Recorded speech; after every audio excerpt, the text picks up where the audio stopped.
Lord, I got you, yeah. Okay, I'm Rizzy, baby, and I am from the south where we call all our women, baby. Hey, baby, all day I say, hey. I'm bowling like fate, A-way, 3-letter credit, Welcome to the Sports Wrap, guys. I'm Peter. And I'm Aaron, coming to you from USC, Los Angeles, California. Second night doing this. What do we got tonight? Well, tonight we're going to do a little debating about some stuff, banter back and forth about our opinions. I know we have differing opinions about our second topic, but the first topic, USC football. Taylor Mays today declares that he's coming back for his senior season. What sort of impact is this going to make for USC? This is tremendous. All USC fans are probably rejoicing right now. Taylor Mays locking down our great defense. I mean, arguably one of the best ever. Taylor Mays, though, if you look at the Cal game, you look at the Penn State game, in the Rose Bowl, so many big hits. He just strikes fear in the opposing offense. But you know what? I mean, I can't say I'm so surprised. Taylor Mays comes from a fairly wealthy family, obviously the value education. He wants to finish up school, get his degree. Whether he goes this year, next year, top 10 talent regardless. Barring injury, hopefully it won't for his sake, our sake as fans, But also, I'd like to look at the rest of, the people who have declared they're coming back, along with Taylor Mays, who will help make them, hopefully, a top 5 team again next year. National championship contender. We're looking at Josh Pinkert declaring he's coming back, help solidify that secondary. They lose a lot of people. The defense definitely will not be what it was this year, but the offense is supposed to step up and be dominant. Hopefully Mark Sanchez comes back. He's still undecided what he's doing. Some say he's leaning towards the NFL. That could really hurt our team, having to fit in Mitch Mustaine or Aaron Corp. But C.J. Gable, Stephon Johnson coming back, we have to be considered a top 5 team going into next year. Yeah, Mark Sanchez obviously, though, is the key. With the year under his belt, he leads this offense. He makes it go. So it would be interesting to see what he decides. But I think regardless, even if we don't have Mark Sanchez, I think our backups, either Mustaine or Corp, can fill in admirably. But Mark Sanchez, he'd be also great. A young guy coming in next year, Matt Barkley. We'll see how he pans out.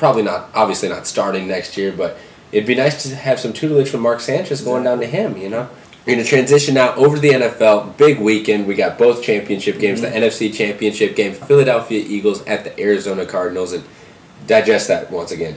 At the Arizona Cardinals for the NFC Championship. Yeah, it's incredible. I mean, for so many years, the NFC West has been at the bottom of the divisional rankings. I mean, Seattle's won it the past 5 years. I guess it's time for the change. Arizona's on the rise again. They get a great game against Carolina. They blew out the number 2 seed. That was very impressive. I don't know about this game, though. I think Philadelphia poses a problem. Mm-hmm. Philadelphia, very good defensively. I mean, they held the Giants, the potent offense, to 11 points last week. Yeah. They beat your Vikings. It was a close game, but they came away with the victory. The defense came up big for them, though, in that victory with Asante Samuel's pick 6. Yeah. And, I mean, I feel like Kurt Warner's going to be under pressure all day. It's going to be tough for him to fit it in. Anquan Boldin's status still a little bit uncertain, how much he'll be able to play, if at all. It's going to be a tough game for the Cardinals, I think, despite having the home field edge. Yeah, see, Bolden not playing last week, I thought that was going to change a lot. I mean, I thought Carolina would be able to defensively. I thought they could hold Kurt Warner and that potent passing attack down, but they didn't. They didn't miss a beat. I mean, Arizona put up 46 points, 43 points. But yeah, I think their season comes to an end though this week. Philadelphia, McNabb, they're just gelling. I mean, they limped into the playoffs, barely got in. But ever since that Dallas game, when they blew them out, they've been on fire. Even stretch it back a little bit before, Donovan McNabb, ever since his benching, he's been leading that offense to great success. But how do you explain to me the Arizona Cardinals play at the end of the season? Can we really put it all on the fact that they clinched the division at 8-5? Was it? Yeah, it's terrible. They clinched it early. Then they dropped 3 or 4 games. I thought that would pose a lot of problems. But you know what? They've proved a lot of doubters wrong. They have great showing in the playoffs, so hats off to them. Yeah, but it does end here. I mean, probably a 10-point victory for Philly we're looking at. Yeah, but you never know. Arizona, they've been a surprise. So. Yeah, and Philly has disappointed us before. That's true. Andy Reid, Donovan McNabb, not too successful in NFC Championship games. Yeah. So moving on to our second matchup, this should be a great defensive battle. Steelers and Ravens. Who do you like? I'm actually going for the upset here. I see the number 6 Ravens having a good game, dominating defense. Ed Reed, we think probably a Hall of Famer. Been playing like one lately. Couple pick 6s in the past few weeks. Tons of interceptions. Leading one of the best defenses in the AFC. Ray Lewis, another Hall of Famer. Captaining it in the middle. Him and Ed Reed, doing it well for them. Joe Flacco, he's the key to this ball game though. I mean, I know you like to compare him to Ben Roethlisberger. Yeah. He's played very well over the course of the season. The past 2 weeks, little bit shaky, but he's done enough to get them by, which is what the Vikings have tried to get DeForest Jackson to do, but it doesn't work. Yeah, Joe Flacco has been great. Yeah, that's the key. I mean, Joe Flacco has done enough to get by, and in your rookie season, that is all you can ask for. He's had so much composure. Like you said, I like to compare him. Ben Roethlisberger, very reminiscent of his rookie season when Ben Roethlisberger led the Pittsburgh Steelers into the playoffs. But yeah, I think Joe Flacco is the key to this game. If he plays well, Ravens have a great shot of pulling this one off. But I think the Steelers and their defense, and with Ben Roethlisberger's experience under his belt, I think they should be able to get this victory. Yeah, played 2 close games this year, one of which went to overtime. Should be a great matchup. The first game went to overtime. Huh? Wait, are you asking me? No, I'm just saying. You looked confused. Oh, I wasn't. Oh, well, anyways, first game went to overtime. Good ball games. Good ball game. Should be a great one to watch. Probably, I think, more entertaining than the Eagles versus Cardinals game. Yeah, I mean, both of the regular season matchups were decided in the last couple minutes on very controversial calls. So it could go either way, but we'll see. I mean, I think the Steelers got it. If you recall, the Eagles and Cardinals didn't play. They played a pretty solid game earlier in the year too, out in Philly. That's true.